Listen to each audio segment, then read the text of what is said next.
오늘 말씀은 사도행전 5장 17절에서 26절 말씀입니다. 사도행전 5장 17절에서 26절 말씀이죠. 저와 여러분들이 교독하겠습니다. 대제사장과 그와 함께 있는 사람 즉 사두개인의 당파가 다 마음에 시기가 가득하여 일어나서 사도들을 잡아다가 옥에 가두었더니 주의 사자가 밤에 옥문을 열고 끌어내어 이르되 가서 성전에 서서 이 생명의 말씀을 다 백성에게 말하라 하매 그들이 듣고 새벽에 성전에 들어가서 가르치더니 대제사장과 그와 함께 있는 사람들이 와서 공회와 이스라엘 족속의 원로들을 다 모으고 사람을 옥에 보내어 사도들을 잡아오라 하니 부하들이 가서 옥에서 사도들을 보지 못하고 돌아와 이르되 우리가 보니 옥은 든든하게 잠기고 지키는 사람들이 문에 서 있으되 문을 열고 본즉 그 안에는 한 사람도 없더이다 하니 성전 맡은 자와 제사장들이 이 말을 듣고 의혹하여 이 일이 어찌 될까 하더니 사람이 와서 알리되 보소서 옥에 가두었던 사람들이 성전에 서서 백성을 가르치더이다 하니 성전 맡은 자가 부하들과 같이 가서 그들을 잡아왔으나 강제로 못함은 백성들이 돌로 칠까 두려워함이더라. 아멘. 이 시간 하양교회 담임 목사로 심우하시는 최홍기 목사님 나오셔서 누구의 열심인가라는 제목으로 말씀을 전해 주시겠습니다. 목사님 나오실 때 큰 박수로 맞이해 주시기 바랍니다.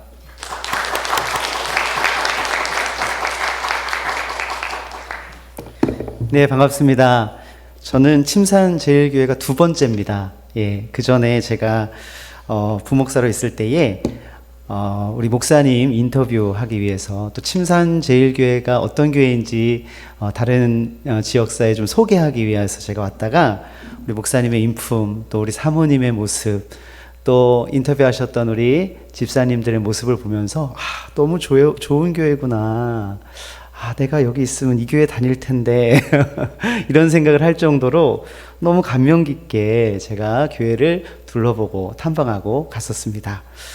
근데 제가 동대구 노회에 또 하양교회 부름받아서 와보니까 같은 노회더라고요. 그래서 이야, 하나님께서 이렇게 귀한 교회를 또 주변에 두심은 잘 배우고 본받으라는 말씀이구나 라는 생각을 가져서 제가 가까이 있지 않지만 늘 멀리서 사모하고 또 본받고 있습니다.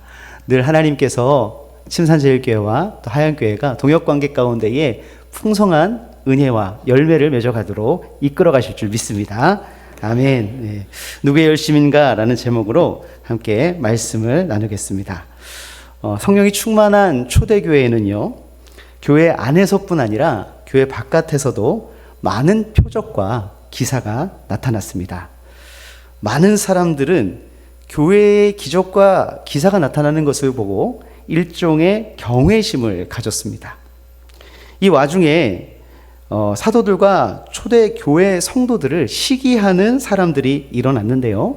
17절을 보니까 대제사장과 사두개인들의 당파가 사도들과 성도들을 보고 시기하는 마음을 가졌고 사도들을 붙들어다가 옥에 가두게 되었습니다.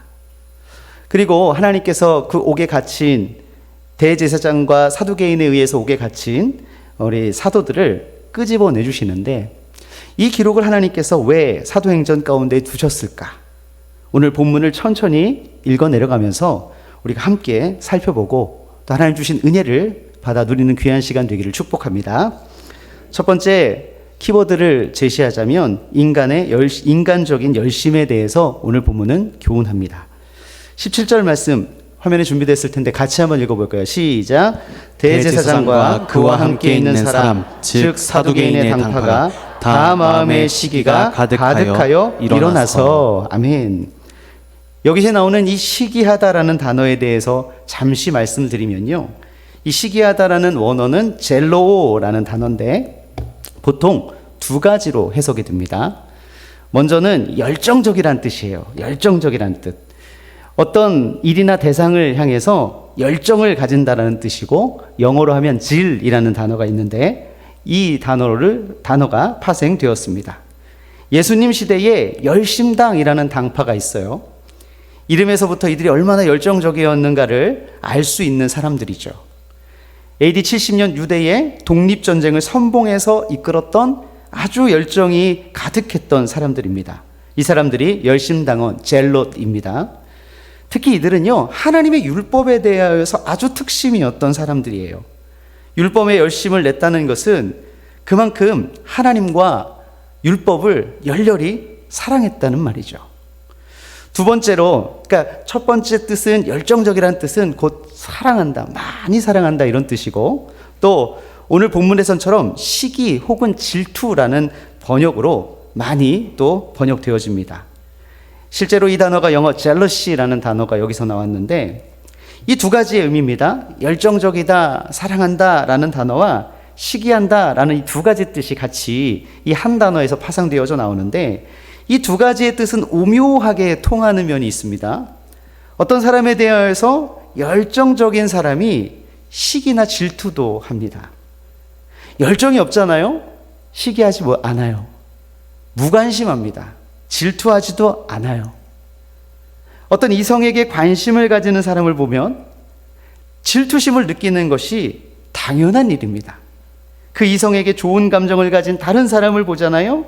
당연히 질투심을 느끼는 것이 그것이 사람과의 관계에서 또 사랑의 관계에서 되어지는 일입니다.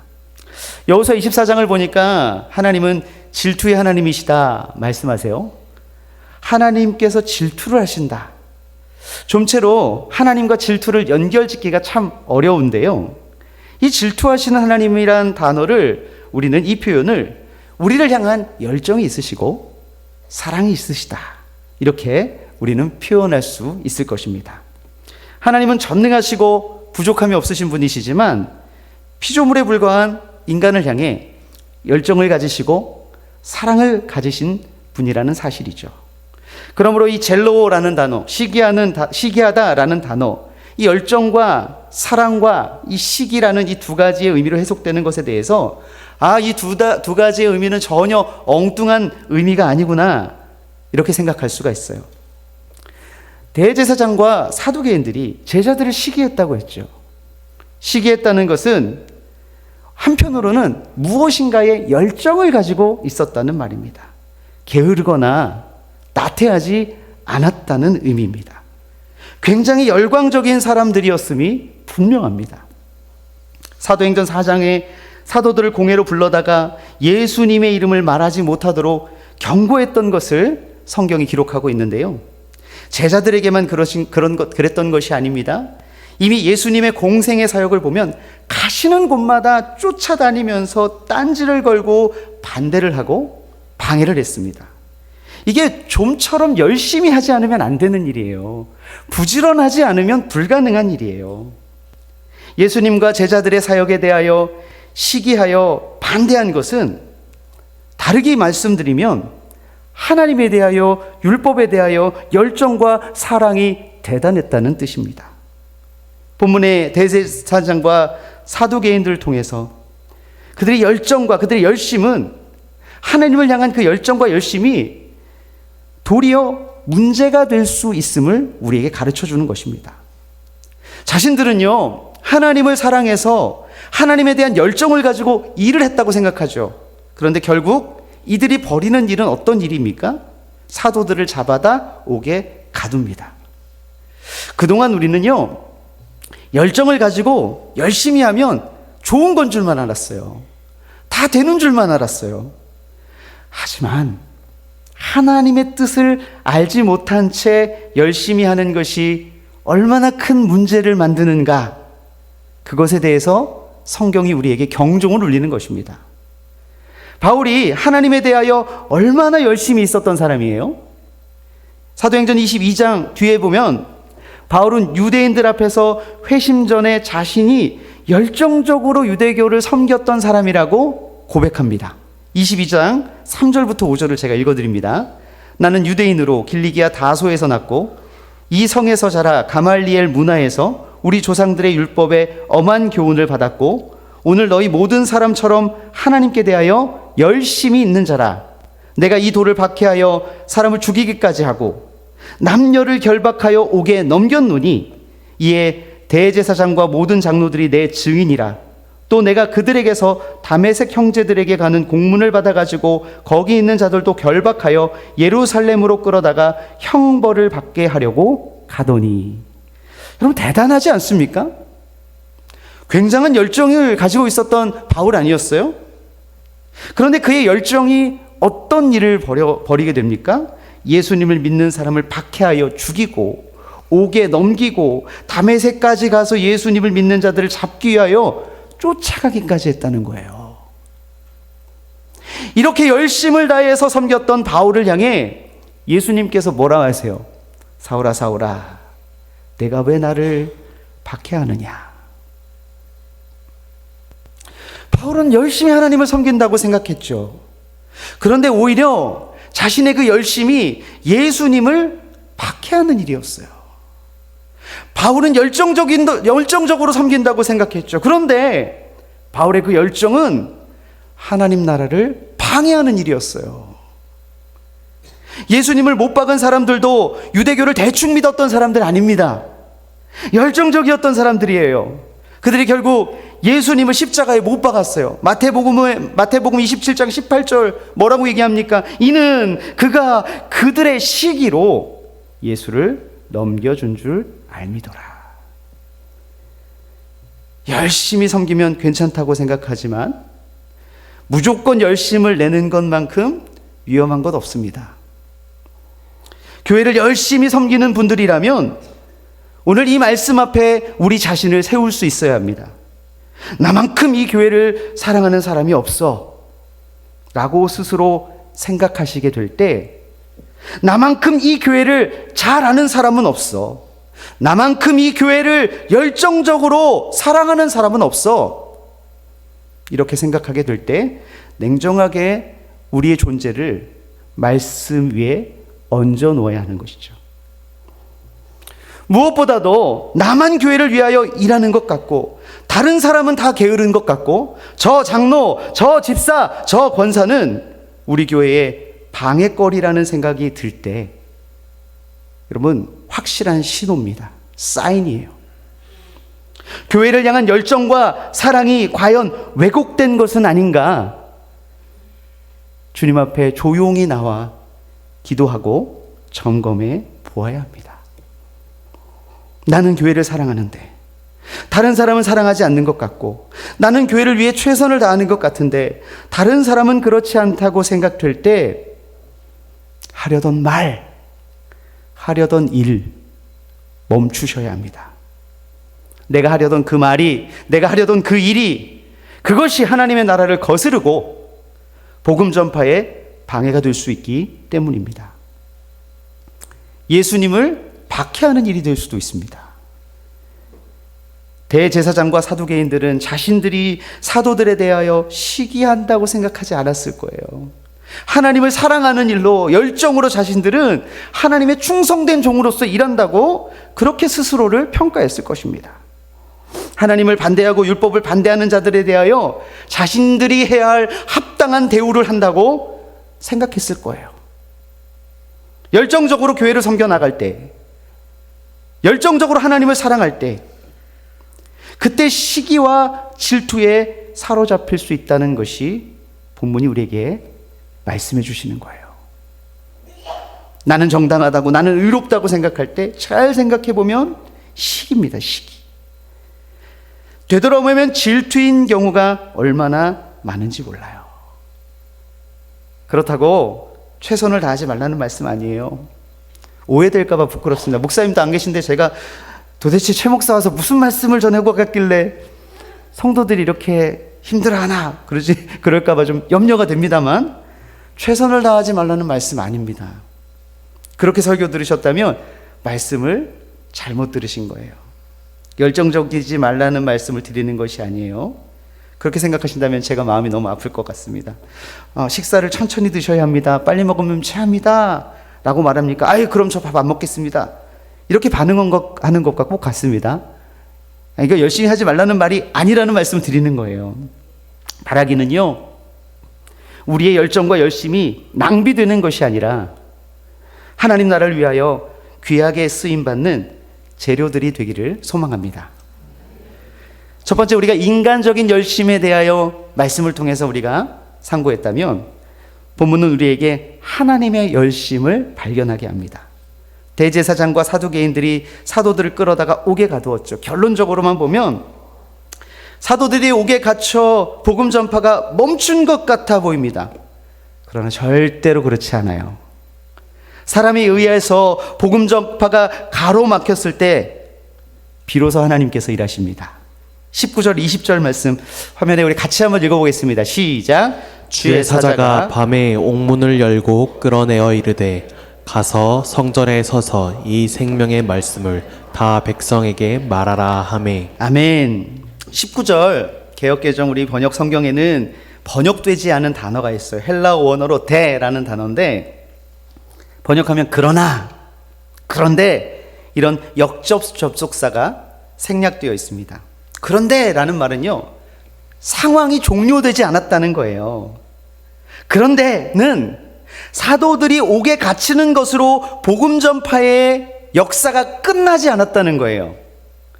주의 사자가 옥문을 열고 사도들을 끌어내는 기적이 일어났습니다. 사도들이 계속해서 복음을 전할 수 있도록 옥문을 열고 그들을 끌어내신 것입니다. 본문에서 우리는 복음 전파를 위한 하나님의 열심, 그 열심이 어떤가를 만나게 되는데요. 대제사장과 사두개인들의 인간적인 열심이 사도들을 옥에 가두었지만, 그래서 복음 전파가 방해가 됐지만, 모든 역사가 끝난 것 같지만, 그런데 모든 것이 가로막힌 그 순간에 하나님께서 일하신다는 사인을 보내주시는 거예요. 여러분, 뭐라고 번역되냐면 끌어냈다. 아주 번역을 잘했어요. 인도했다가 아니고 끌어냈다. 인도했다라고도 번역할 수 있지만 끌어냈다고 번역한 것은 하나님의 강력한 의지가 여기에 포함되어 있는 거예요. 하나님은 이끌어내셨고 사도들은 이끌려 나온 것이죠. 하나님의 열심이 사도들을 이끌어가고 있다는 것을 말하는 것이죠. 하나님의 사역이 되려면 몇몇 사람들이 이끌고 가려고 해서는 안 됩니다. 돈 많은 몇몇 사람이 이끌고 가는 교회가 있습니다. 큰일 나요. 큰일 납니다. 힘 있는 몇몇 사람이 이끌고 가는 교회가 있습니다. 오래 못 갑니다. 친인척 관계에 있는 사람들이 교회를 좌지우지하려고 해요. 금방 넘어지게 돼 있어요. 하나님의 열심이 우리를 끌고 가야죠. 하나님의 열심이, 우리의 열심이 하나님을 이끌고 가서는 안 돼요. 오늘 본문처럼 우리가 복음 때문에 옥에 갇히고 박해를 받고 우겨쌈을 당하고 거꾸러뜨림을 당하면 신기하게도 하나님께서 상황을 초월하셔서 우리를 이끌고 가십니다. 옥문을 여세요. 막힌 담을 허세요. 홍해를 가르세요. 만나와 메추라기를 먹여가면서 하나님의 역사를 보여주시는 것입니다. 하나님의 열심은 우리가 아무것도 할 수 없을 때 비로소 하나님의 열심이 우리가 할 수 없는 모든 것을 해내는 것이죠. 복음 전파에 어려움이 생기고 교회가 위기에 처하게 되면 모든 것이 끝났구나 생각하시는데 절대로 그렇지 않습니다. 교회가 가장 부흥하기를 원하는 분은 누구실까요? 복음 전파가 가장 잘 되기를 원하시는 분은 누구실까요? 하나님이요. 맞습니다. 하나님이 교회 부흥과 성장과 복음 전파를 가장 원하는 분이시죠. 찬양 중에 이런 찬양 있잖아요. 세상 모든 민족이 구원을 얻기까지 쉬지 않으시는 하나님. 사도행전도 사실 사도들의 역사가 아니에요. 성령 하나님의 역사를 기록한 것이죠. 그래서 혹자는 사도행전을 성령행전이라 불러야 한다 이렇게 말합니다. 그만큼 쉬지 않으시고 열심으로 일하시는 바로 우리 하나님의 하나님 되심을 드러내는 것입니다. 이사야 61장 1절 나는 시온의 의가 빛같이 예루살렘의 구원이 횃불같이 나타나도록 시온을 위하여 잠잠하지 아니하며 예루살렘을 위하여 쉬지 아니할 것인지. 하나님은 잠잠하지 않으세요. 쉬지 않으셔요. 하나님의 일하심이 너무 커서 보이지 않고 들리지 않을 뿐이죠. 하나님은 반드시 일하고 계십니다. 만약에 우리의 눈이요, 망원경처럼, 현미경처럼 모든 것을 다 볼 수 있다고 한번 생각해 보세요. 그럼 창문을 열어 놓을 수도 없습니다. 망원경처럼 다 본다면 우리가 특별히 알 필요도 없는 우주 공간의 일들까지도 우리가 신경을 써야 돼요. 귀도 마찬가지입니다. 인간은 20Hz에서 2만 Hz 사이에 해당하는 그 주파수 범위 안에 있는 소리만 들을 수 있다고 합니다. 만약 그 음역대를 초월하는 소리를 듣는다면 심각한 문제가 일어날 것입니다. 이런 소리를 초음파라고 하는데 그 소리를 들을 수 있다면 우리는 일상생활을 해나가지 못할 것입니다. 하나님의 역사도 마찬가지예요. 우리가 모든 과정에 다 알고 모든 과정 상황을 다 알면 좋겠지만 그렇게 되면요 우리 머리가 터져버릴지도 몰라요. 잊어버리기도 하고 묻어버리기도 하기 때문에 하나님께서 하나님의 역사를 이뤄가시는 것에 대해서 우리가 모르는 부분이 있기 때문에 그렇기 때문에 우리가 살 수 있는 거예요. 그러나 하나님의 일하심은 반드시 지금도 일어나고 있다는 것입니다. 침산제일교회에도 일하시는 하나님께서 일하시고 계시는 줄 믿습니다. 아멘. 본문의 사도들처럼 옥문을 열고 끌어내어 성전에 가서 세워놓으면 그때는 말하면 돼요. 우리가 해야 될 일을 하면 됩니다. 미리 걱정하고 염려하고 이건 어떡하지 저건 어떡하지.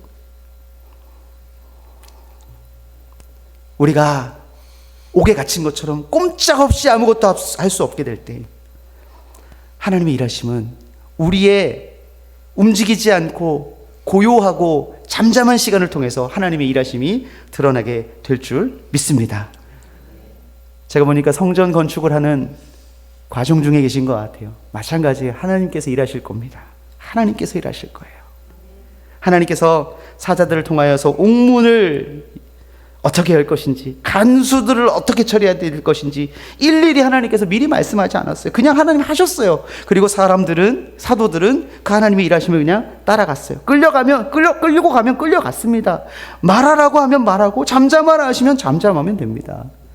그게 우리의 해야 될 몫입니다. 21절을 이하에 보니까 하나님께서 일하시니까 어떤 일이 일어납니까? 사람들의 모든 계획이 수포로 돌아가요. 대제사장들과 성전 맡은 자들이 우왕좌왕하면서 어찌할 바를 모릅니다. 제가 다 읽진 않겠지만요. 여러분 벌써 읽으시면서 다 보셨잖아요. 사람들이 어떻게 해야 될지를 막 우왕좌왕합니다. 하나님의 일하심이 시작되니까 사람들의 계획이 모래성 무너지듯 무너지는 것입니다. 시편 33장 3편 10절 여호와께서 나라들의 계획을 폐하시며 민족들의 사상을 무효하게 하시도다. 대단해 보이고 굉장해 보여도 하나님이 일하시면 일거에 없어지고 무효화됩니다. 성경에 이런 일이 얼마나 많이 일어나는지 몰라요. 다니엘에 관한 이야기는 너무나도 유명하죠. 다리오의 신임을 받은 다니엘을 죽이기 위해서 바사의 총리 고관들이 머리를 맞대고 계획을 세웁니다. 그러나 모든 계획이 결국 완전히 폐하여지게 됩니다. 사자굴에 던질 수밖에 없었죠. 끝났구나, 성공했구나 생각했지만 아니었어요. 반전의 역사가 일어났던 것이죠. 다니엘 뿐입니까? 아브라함, 모세, 다윗, 에스더 등등 더 이상 언급하지 않아도 수많은 이야기가 성경에 기록되어 있습니다. 하나님 일하시면 아무도 당할 자가 없고 아무도 이길 자가 없습니다. 하나님이 일하시면 반전의 역사가 일어납니다. 본문의 대제사장과 성전의 무리들이 갈피를 못 잡고 허둥지둥대는 모습을 보십시오. 세상의 어떤 노력도 하나님 앞에서 아무것도 아닙니다. 말씀을 맺겠습니다. 오늘 두 가지의 신앙적 교훈을 우리에게 말씀이 주셨습니다. 본문은 인간의 열심이 얼마나 위험할 수 있는가를 말씀해 주셨어요. 우리 재직들 섬겨갈 때에 인간의 열심은 다 빼버리시고 인간의 생각은 다 내려놓으시고 하나님의 생각을 쫓아갈 수 있기를 간절히 원합니다. 또 본문은 하나님의 열심이 얼마나 굉장한가를 말씀하세요. 하나님 쉬지 않으시는 분이시죠. 보이지 않을 뿐, 느껴지지 않을 뿐이지 하나님은 역사를 이끌고 가십니다. 하나님께서 재직들을 통하여서 하나님의 일을 하사 침산제일교회 올 한 해 하나님께서 이루실 일들 반드시 이뤄내시고 반드시 성취해 내실 줄 믿습니다.